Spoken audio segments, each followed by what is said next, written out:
ये मोहम्मद एक जीवनी का तीसरा भाग है। मोहम्मद साहब के जीवन से कुछ समय पहले की बात है। यमन पर अबू कर्ब तुबन असद और उनके द्वारा यथरिब यानी मदीना पर हमला। जब रबिया इब्न नासिर की मौत हो जाती है तो यमन का राज्य हसन इब्न तुबन असद के पास आ जाता है, जिसे अबू कर्ब भी कहते हैं। उसके पिता तुबन असद ने पूर्व की तरफ से यथरिब पर खरूज किया।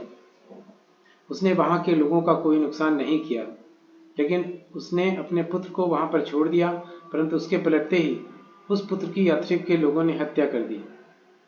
क्रुद्ध होकर तुबन ने यथरिब पर हमला कर दिया और उसे नष्ट करने की कोशिश की।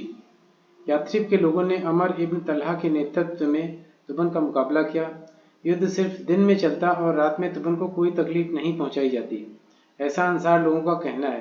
तुबन को यह एहसास हो गया कि यथरिब के लोग सामान्य तौर पर अच्छे लोग हैं। जिस वक्त तुबन असद या तुब्बा युद्ध कर रहा था, उसी समय दो यहूदी विद्वान जो यथरिब के निवासी थे उसके पास आए। उन्होंने तुबन से कहा, राजन, आप यथरिब को तबाह न करें। यदि आप ऐसा करेंगे तो आपके और इस शहर के बीच में कोई दिव्य शक्ति हस्तक्षेप कर सकती है। हालांकि यह जरूरी नहीं कि आपको दिव्य शक्ति तुरंत दंड दे दे। तुबन असद ने कहा, ऐसा क्यों? उन्होंने उत्तर दिया, यह हिजरत की वह जगह है जहां पर भविष्य में कुरैश जाति का पैगंबर पवित्र मक्का के शहर से आएगा और यहीं पर अपना घर और ठिकाना बनाएगा। तुबन असद ने मदीना के विनाश का कार्य रोक दिया। उसे रब्बी की बातें ठीक लगी। उसने खुद यहूदी धर्म स्वीकार कर लिया और यमन वापस लौट आया। तुब्बा या तुबन असद के लोग मूर्ति पूजक थे। जब वे सब मदीना यानी यथरिब से यमन की ओर लौटने के सिलसिले में मक्का के पास से होकर गुजर रहे थे, तो उस्फान और अमान के बीच में एक कस्बे में हुदाइल इब्न मुद्रिका के गिरोह के कुछ लोग तुबन के पास आए और कहा, हे राजन, हम आपको एक खजाने के बारे में बताना चाहते हैं जो राजाओं की निगाहों से अब तक बचता रहा है। इस खजाने में मोती, वैदूर्य, नीलम, स्वर्ण, रजत इत्यादि हैं। क्या आप इसे लेना चाहेंगे?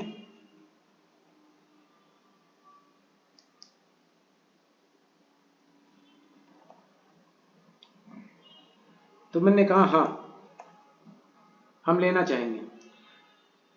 फिर गिरोह ने कहा, बक्का में एक भवन है जहां पर लोग पूजा पाठ करते हैं, वही वह जगह है।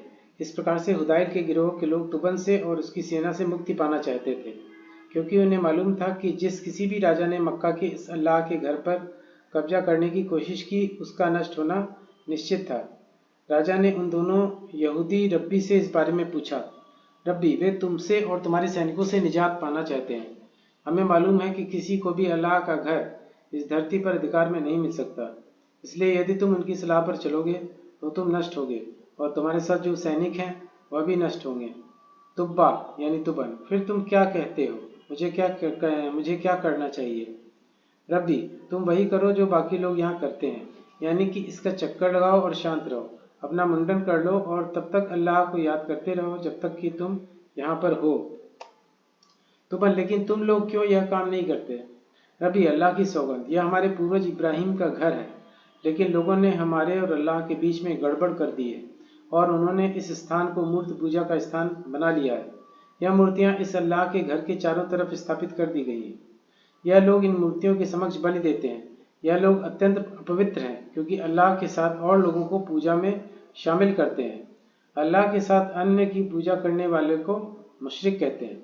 इन बातों की गंभीरता को समझते हुए तुबन ने हुदाइल और उनके साथियों के हाथ और पैर काट दिए। तब वह मक्का पहुंच गया और वहां पर जाकर अल्लाह के घर का चक्कर लगाया। वहां पर बलि दी और मुंडन किया। उसने वहां 6 दिन व्यतीत किए और हर दिन किसी पशु की बलि दी जिससे निवासियों को खिलाया जा सके। उसने लोगों को शहद पीने को दिया। उसने सपना देखा कि इस अल्लाह के घर को चद्दर से ढक दिया गया है, इसलिए अगले दिन उसने इस भवन को मोटे और अच्छे यमनी कपड़े से ढक दिया। यह कहा जाता है कि तुबन ही वह व्यक्ति था जिसने अल्लाह के घर को वस्त्र से ढका था। उसने अपने जुरहूम के मानने वाले को आदेश दिया कि वे अपने आप को साफ रखें, इस भवन के पास खून के साथ न पहुंचे और न मृत देह के साथ पहुंचे। उसने इस भवन का द्वार और ताला चाबी बनवाई। उसके बाद तुबन उन दो यहूदी रब्बी और अपने सैनिकों के साथ मक्का से यमन के लिए रवाना हुआ। उसने लोगों से उसके नवीन धर्म में शामिल करने को कहा। परंतु लोगों ने कहा कि उसे इसके लिए अग्नि परीक्षा देनी होगी।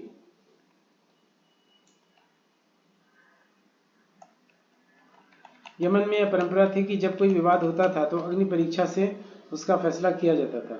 उन्हें यह विश्वास था कि यह अपराधी को खा जाएगी, परंतु निर्दोष को या जिसके साथ अपराध हुआ है उससे कोई नुकसान नहीं पहुंचाएगी। इसलिए लोग अपनी मूर्तियों के साथ आए और उन सब चीज़ों के साथ आए जो वो अपने देवता को अर्पित करते थे।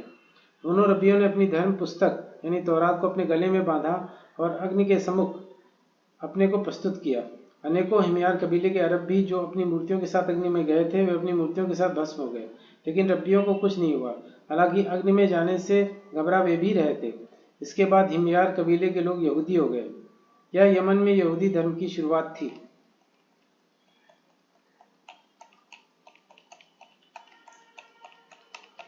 स्पष्टतः यह अंश एक काल्पनिक कथा सा ही लगता है, परंतु इससे यह ज्ञात होता है कि शुरुआत में यहूदी धर्म भी तबलीग में विश्वास रखता था और मूर्ति पूजकों से नफरत भी साफ नजर आती है। एकेश्वरवादी धर्मों का सरगना माने जाने वाले यहूदी धर्म में निरपराध मूर्ति पूजकों को अपनी मूर्तियों और अन्य पवित्र वस्तुओं के साथ जिंदा जलते देखने की ख्वाहिश भी दृष्टिगोचित होती है। यही प्रसन्नतापी प्रवृत्ति हमें और भी विभत्स रूप में ईसाई और इस्लाम धर्म में भी आगे चलकर दिखती है। ध्यातव्य रहे कि इन दोनों धर्मों का उत्स यहूदी धर्म ही है। अब तुबन का पुत्र हसन इब्न तुबन असद राजा बना तो उसने यमन के लोगों से अपील की कि वे अरब और गैर अरब लोगों की धरती पर कब्जा कर लें। जब यह लोग बहरीन पहुंचे तो राजा के सिपाही थक चुके थे और अब वे वापस यमन लौटना चाहते थे। उन्होंने हसन के भाई अमर को विश्वास में लिया और उसको उकसाया कि वह अपने भाई हसन की हत्या करके खुद को राजा घोषित कर दे और सबके साथ यमन लौट जाए। सभी लोग इस पर सहमत हुए सिवाय धू रे आइन अल हिमयारी के, जिसने इसका विरोध किया। धू रे आइन ने एक कागज पर लिखा, अमर को अपने विश्वासघात के कारण नींद नहीं आएगी। अमर ने इस कागज को सील किया और अमर को दे दिया। अमर ने फिर भी अपने भाई हसन को मार दिया। धू रे आइन ने इस कागज को सील किया और अमर को दे दिया, गलत लिखा है। अमर ने फिर भी अपने भाई हसन को मार दिया और सेना के साथ यमन लौट आया, क्योंकि उसने सील खोलकर इस पत्र को देखा ही नहीं था। यमन में आकर अमन को नींद आने की बीमारी लग गई। अनेकों उसने वैद्यों, ऋषियों, ज्योतिषियों को बुलाया। उनमें से एक ने कहा, अल्लाह की सौगंध, किसी ने भी अपने भाई की इस निशंसता के साथ हत्या नहीं की जैसा आपने किया है। आपकी अनिद्रा का यही कारण है। जब अमर ने यह सुना तो उसने उन सभी की हत्या करवा दी जिसने उसे अपने भाई हसन की हत्या के लिए उकसाया था। फिर वह धू रे आइन अल हिमयारी के पास गया। धू रे आइन, आपके द्वारा मेरी हत्या करना वाजिब नहीं। अमर, क्यों? धू रे आइन, मैंने आपको एक सीलबंद कागज दिया था। अमर जब उस कागज को पढ़ता है तो उसे समझ में आ जाता है कि धू रे आइन ने उसे आगाह कर दिया था। अमर की मृत्यु हो जाती है और हिमयार का साम्राज्य नष्ट हो जाता है। यमन के लोग तितर बितर हो जाते हैं। इसी बीच एक व्यक्ति उभर कर सामने आता है जो हिमयार के राजवंश का नहीं था। इसका नाम लखनायाह यूनुक धू शनातीर था। उसने बहुत से राजवंश के लोगों की हत्या की और उन्हें अपमानित किया। वह फितरतन एक समलिंगी था।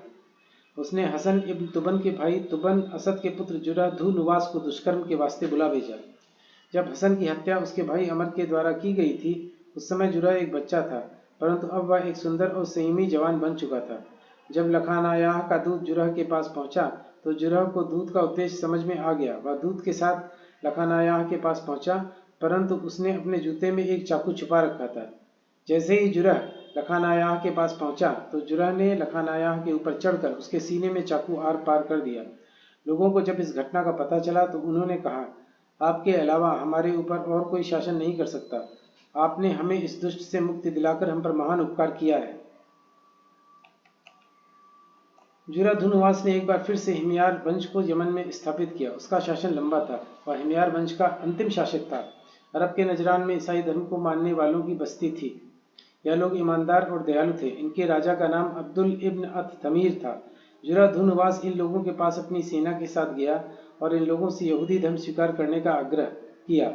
जब नजरान लोगों ने इनकार कर दिया तो जुरा ने एक बहुत बड़ा खड्डा तैयार करवाया और फिर उसमें सूखी लकड़ियों से आग तैयार की और फिर उसमें यहूदी धर्म न मानने वाले ईसाइयों को डाल दिया। उसने कुछ बचे हुए लोगों को तलवार से मौत के घाट उतार दिया। कुल 20,000 ईसाइयों की हत्या की गई। इसमें उनका नेता अब्दुल इब्न अत तमीर भी था। कुरान में इस घटना का विवरण मिलता है। अपशब्द थे वो लोग जिन्हें ईंधन के साथ गड्ढे में फेंक कर आग में जलाया गया। जब वे जल रहे थे तो उन्होंने यह देख लिया था कि मानने वालों अर्थात यहूदी के खिलाफ जाने से क्या होता है। यहूदियों का इन ईसाइयों से कोई झगड़ा नहीं था, सिवाय इसके कि यहूदी एक अल्लाह में विश्वास रखते थे जो सर्वशक्तिमान है और प्रशंसा के योग्य है। कुरान अल-बुर्ज 4:8।